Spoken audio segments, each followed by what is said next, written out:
जय भीम। साथियों, जो बीत गया है कल वो आज नहीं होता। सबसे ऊंचा उड़ने वाला पक्षी सिर्फ बाज नहीं होता, और जिस कौम के नौजवान संघर्ष नहीं करते उस कौम के सर पे कभी ताज नहीं होता, उस कौम के सर पे कभी ताज नहीं होता। साथियों, आज का वीडियो बहुत विशेष और विशेष इस पूरी विचारधारा के लिए है, विशेष इस पूरे बहुजन मूवमेंट को स्थापित करने के लिए है। साथियों, जैसा कि आप सभी ने डिस्क्रिप्शन में देखा कि बहुजन जागो मार्च 2 यानी कि वो बहुजन जागो मार्च जिसे हमने बीती 23 जुलाई 2023 को डॉक्टर बाबा साहेब अंबेडकर की जन्मस्थली मध्य प्रदेश के महू से शुरू किया था, एक संकल्प के साथ कि बहुजन नेताओं साथ में आओ। और साथियों, वो मार्च गांव गांव गली गली चीखते हुए चिल्लाते हुए इस बात को कहते हुए कि बहुजन नेताओं साथ में आओ, बहुजन नेताओं साथ में आओ, अंबेडकर की विचारधारा को स्थापित करने वाले नेताओं साथ में आओ। हमने मार्च की शुरुआत की महू से, और हम पैदल पैदल पैदल पैदल पैदल पैदल इंदौर, देवास, सीहोर, सोनकच्छ, भोपाल, विदिशा, खुरई, ललितपुर, झांसी, डबरा, दतिया, ग्वालियर, मुरैना, धौलपुर, आगरा, हाथरस, अलीगढ़, औरैया, फिरोजाबाद, बुलंदशहर, फिर उसके बाद हापुड़, मेरठ, गाजियाबाद, 4.5 महीने के लंबे अंतराल के बाद गांव गांव गली गली कूचे कूचे अपने समाज के पास पहुंचकर इस बात को कहते हुए कि अगर हमारा समाज एकजुट नहीं हुआ तो 2024 के इलेक्शन में हम बिल्कुल नस्ते नाबूद हो जाएंगे। वो फूले ललई अंबेडकर और मान्यवर कांशी राम साहब की जो विचारधारा है, जो उनका सपना था कि 21वीं सदी हमारी है, 21वीं सदी में अंबेडकरवादी इस देश का शासक होगा, हम उससे बहुत दूर चले जाएंगे अगर हम लोग एकजुट नहीं हुए तो। साथियों, हम बात एक विचारधारा की करते हैं। ये सारी बातें समझाते हुए, अपने समाज को जागरूक करते हुए हम लोग 4.5 महीने के बाद दिल्ली के जंतर मंतर 26 नवंबर को पहुंचे। और साथियों, हमारे साथ हजारों लोगों ने जंतर मंतर पे पहुंच के इस आवाज को बुलंद किया कि हाँ, अंबेडकरवादी नेताओं को एकजुट होना चाहिए और एकजुट होकर देश की सत्ता की ओर, उसे कब्जाने की ओर बढ़ना चाहिए। लेकिन साथियों, हमारे समाज के लोगों ने इस मांग का पुरजोर समर्थन किया, लेकिन अगर किसी के कानों पर जूं नहीं रहेंगी तो वो हमारे नेताओं के कानों पर जूं नहीं रहेंगी। और साथियों, इसका हश्र क्या हुआ? इसका हश्र आप सभी ने देखा। डॉक्टर बाबा साहेब अंबेडकर ने देश की लोकतंत्र की सबसे बड़ी महापंचायत, जिसको हम लोग संसद भवन के नाम से जानते हैं, उस पंचायत, उस लोकतंत्र के मंदिर के अंदर डॉक्टर बाबा साहेब अंबेडकर ने अपना पूर्ण बहुमत बनाने का सपना देखा था। डॉक्टर बाबा साहेब अंबेडकर ने मेरे 4 बच्चों की कुर्बानियां दे दी। डॉक्टर बाबा साहेब अंबेडकर विदेश पढ़ने गए, लेकिन पानी में ब्रेड भिगोकर खा रहे थे। लेकिन डॉक्टर बाबा साहेब अंबेडकर तमाम संघर्षों के बाद हमारे लिए वोट का अधिकार हमारे लिए लेकर आए। और डॉक्टर बाबा साहेब अंबेडकर ने कहा था कि आज नहीं तो कभी तो हमारा समाज जागेगा। इस बात को देखते हुए, बहुत लंबा आकलन करते हुए उन्होंने कहा था कि 21वीं सदी हमारी है, और 21वीं सदी में मेरे बच्चे, यानी कि जिनके लिए, जिस समाज के लिए मैंने अपनी 4 संतानें कुर्बान कर दी, लेकिन मैं उनके लिए वोट का अधिकार लेके आया, वो इस देश के शासक बनेंगे। लेकिन साथियों, क्या हम इस देश के शासक बने? डॉक्टर बाबा साहेब अंबेडकर इस सपने को देखते देखते हमारे बीच से चले गए। उनके बाद मान्यवर कांशी राम साहब, जिन्होंने डॉक्टर बाबा साहेब अंबेडकर को मरणोपरांत जीवित किया, उनकी विचारधारा को जीवित किया, बहुजन हिताय बहुजन सुखाय की विचारधारा को आगे बढ़ाया, और कश्मीर से लेकर कन्याकुमारी तक साइकिल यात्रा करके इस हक वंचित समाज को, इस बिखरे हुए समाज को, उन्होंने कहा था कि पार्टी, संगठन और तमाम चीजें बनाना आसान है, अगर मुश्किल है तो बहुजन समाज बनाना है, उसको एकजुट बनाना है। और अगर कांशी राम ने कुछ किया है तो इस बहुजन समाज को एकजुट करके दिखाया है। साथियों, डॉक्टर बाबा साहेब अंबेडकर के बाद मान्यवर कांशी राम साहब ने भी यही सपना देखा था कि लोकतंत्र की वो सबसे बड़ी महापंचायत, वो लोकतंत्र का मंदिर जिसे हम संसद भवन के नाम से जानते हैं, उसके अंदर हमारा पूर्ण बहुमत बने।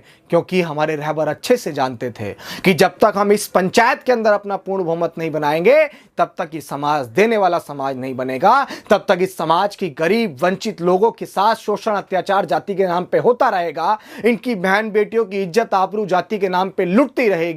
ये वो बात बहुत अच्छे से जानते थे। और मान्यवर कांशी राम साहब भी खूब मेहनत, खूब संघर्ष करके साथियों हमें उत्तर प्रदेश की गद्दी पे 4 बार विराजमान होने का मौका देकर गए। लेकिन आज उनके जाने के बाद जब उनका सपना वो भी अधूरा रह गया कि हमें देश की पंचायत के अंदर पूर्ण बहुमत की सरकार बनानी है, लेकिन हम नहीं बना पाए। लेकिन आज जब घर घर के अंदर लोग डॉक्टर अंबेडकर और इस विचारधारा को जान चुके हैं, जब आज घर घर के अंदर लोग ये पहचान चुके हैं कि हां हमें एकजुट रहना चाहिए, लेकिन आज हमारे नेता बिखरे हुए हैं जो ये कहते हैं कि अरे एक हो जाओ, हमें देश की सत्ता की ओर बढ़ना है।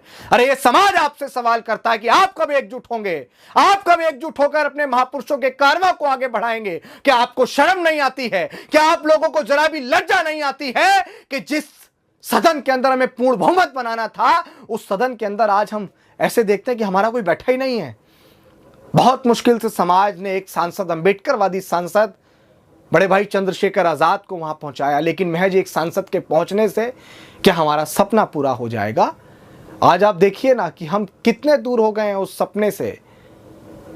हमें कितना दुख का विषय है कि जिस कांग्रेस की जंजीरों से डॉक्टर बाबा साहेब अंबेडकर हमें छुड़ा के लाए थे, आज वही कांग्रेस उनके उस कैडर को अपनाकर आज देश के विपक्ष में स्थापित होकर बैठ गया है। आज हमारा समाज सिर्फ इस बात में उलझ के रह जाएगा कि अगर भाजपा को हराना है तो कांग्रेस को जिताओ और कांग्रेस को हराना है तो भाजपा को जिताओ। लेकिन देश का वो 85% तबका जो अपने आप में एक बहुत बड़ी आबादी रखता है, क्या वो समाज अपना मोर्चा बनाने की नहीं सोच सकता है? क्या वो समाज अपना गठबंधन बनाने की नहीं सोच सकता है? क्या उस समाज के नेता एकजुट होने की नहीं सोच सकते हैं? और साथियों, इसी संकल्प को हम लोग दोबारा उठाने जा रहे हैं, क्योंकि अब ये नजर आ रहा है कि कैसे न कैसे करके हमारे लोगों ने संविधान को बचाने के लिए विपक्ष को मजबूत करने का काम किया, विपक्ष में किसी एक गठबंधन को बैठाने का काम किया। लेकिन जब तक अंबेडकरवादी व्यक्ति सदन के अंदर मजबूती से नहीं पहुंचेंगे, तब तक समाज का भला नहीं होगा। इसी आवाज को उठाते हुए इस बार बहुजन जागो मार्च पूरी मजबूती से सड़कों पर उतरने के लिए तैयार है। और बहुजन जागो मार्च किसी पार्टी, किसी संगठन, किसी बैनर के तले नहीं है। बहुजन जागो मार्च समाज के लोगों को एकजुट करने के लिए है। बहुजन जागो मार्च अपने नेताओं को ललकारने के लिए है।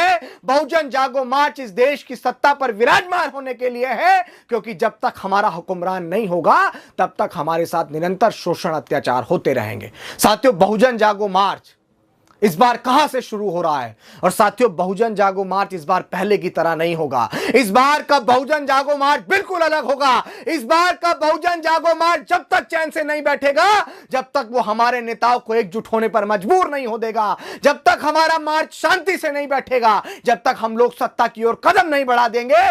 और साथियों, हम अपना ये मार्च, ये सवाल सबके मन में था कि आखिर बहुजन जागो मार्च 2 कहां से शुरू होगा। तो साथियों, आज हम आपको बताते हैं कि बहुजन जागो मार्च जो बीती 23 जुलाई 2023 को बीती साल डॉक्टर अंबेडकर की जन्मस्थली से शुरू हुआ था, वो मार्च इस बार कहां से शुरू होगा। साथियों, वो मार्च इस बार बहुत बड़ी क्रांति धरा से शुरू होगा और हम लोग पूरे देश में इस मार्च को ले जाने का काम करेंगे। साथियों, ये मार्च डॉक्टर बाबा साहेब अंबेडकर की कर्मभूमि, डॉक्टर बाबा साहेब अंबेडकर की समाधि स्थल, जहां से डॉक्टर बाबा साहेब अंबेडकर ने पढ़ाई पढ़ी, जहां से डॉक्टर बाबा साहेब अंबेडकर ने अपने जीवन की शुरुआत की। डॉक्टर बाबा साहेब अंबेडकर का जन्म मध्य प्रदेश के इंदौर के अंदर, महू के अंदर हुआ, लेकिन डॉक्टर बाबा साहेब अंबेडकर ने जितने भी कार्य किए, डॉक्टर बाबा साहेब अंबेडकर ने जो पढ़ाई पढ़ी, वो महाराष्ट्र से पढ़ी। और इस बार का बहुजन जागो मार्च, इस बात को आप नोट कर लीजिएगा, इस बार का बहुजन जागो मार्च डॉक्टर बाबा साहेब अंबेडकर के समाधि स्थल से, उस क्रांति धरा को नमन करके शुरू होगा। हम अपने मार्च को महाराष्ट्र के मुंबई से शुरू करेंगे, चैत्य भूमि। साथियों, इस बार का बहुजन जागो मार्च आने वाली 28 जुलाई को 11 बजे हम वहां पहुंचेंगे और हमारा मार्च, वो पैदल मार्च गांव-गांव, गली-गली, कूचे-कूचे होगा जो पूरे देश में घूमेगा। इस बात को कहते हुए कि हमारे समाज को एकजुट होना है, क्योंकि अगर समाज बिखरा रहेगा तो साथियों, वो दिन दूर नहीं जब गले में हांडी और पीछे फिर से झाड़ू आ जाएगी। और साथियों, हमारा मार्च मुंबई से शुरू होगा, चैत्य भूमि से। मुंबई से कल्याण, नासिक, मालेगांव, धुले, जलगांव, अकोला, अमरावती, यवतमाल, वार्धा। फिर उसके बाद इस मार्च का महाराष्ट्र के अंदर जो अंतिम समागम है, वो साथियों डॉक्टर बाबा साहेब अंबेडकर ने 14 अक्टूबर 1956 को जहां से बौद्ध धर्म की दीक्षा ली थी, जी हां साथियों, दीक्षा भूमि ये मार्च पहुंचेगा। उसके बाद हम लोग एक अलग प्रदेश में पहुंचेंगे। तो साथियों, महाराष्ट्र का ये रूट मैप है, मुंबई, कल्याण, नासिक, मालेगांव, धुले, जलगांव, अकोला, अमरावती, यवतमाल, वार्धा और फिर उसके बाद नागपुर, दीक्षा भूमि। और साथियों, महाराष्ट्र के अंदर जो साथी और भी कहीं हमें इधर उधर या किसी जिले में, अपने गांव में, अपने कस्बे में बुलाना चाहें, वो तमाम साथी जो इस मार्च के साथ जुड़कर कार्य करना चाहते हैं, वो साथी इस नंबर पे व्हाट्सएप मैसेज भी कर सकते हैं, कॉल भी कर सकते हैं। महाराष्ट्र के साथी, चूंकि ये मार्च अभी महाराष्ट्र में निकलेगा, तो साथियों 6268164745, मैं दोबारा इस नंबर को रिपीट कर रहा हूं, ये नंबर आपकी आवाज हम तक पहुंचाएगा 6268164745, यानी कि 6268164745। साथियों, ये वो नंबर होगा जिस नंबर से आप संपर्क करके अगर आप मार्च के लिए कुछ जानकारी देना चाहते हैं या आप महाराष्ट्र के अंदर हमारे इस मार्च के लिए कुछ व्यवस्था करना चाहते हैं, महाराष्ट्र के साथियों से निवेदन है कि आप इस मार्च के साथ जुड़कर फूले अंबेडकरी वो आंदोलन, जो आंदोलन महाराष्ट्र की धरती से शुरू हुआ, हम पुनः उसको महाराष्ट्र की धरती से शुरू करके पूरे देश में ले जाना चाहते हैं। और मैं आप सबसे निवेदन करता हूं कि आप सबकी भी अहम जिम्मेदारी बन जाती है। मैं महाराष्ट्र की धरती पे प्रथम बार पहुंच रहा हूं और मैं इस उम्मीद, इस आशा के साथ पहुंच रहा हूं कि महाराष्ट्र की धरती, जिस धरती ने डॉक्टर बाबा साहेब अम्बेडकर जैसे सपूत को आगे बढ़ाया, वो धरती उनके आंदोलन को, सामाजिक परिवर्तन, आर्थिक मुक्ति के उस आंदोलन को पुनः आगे बढ़ाएगी। साथियों, याद रखिएगा 28 जुलाई, चैत्य भूमि मुंबई।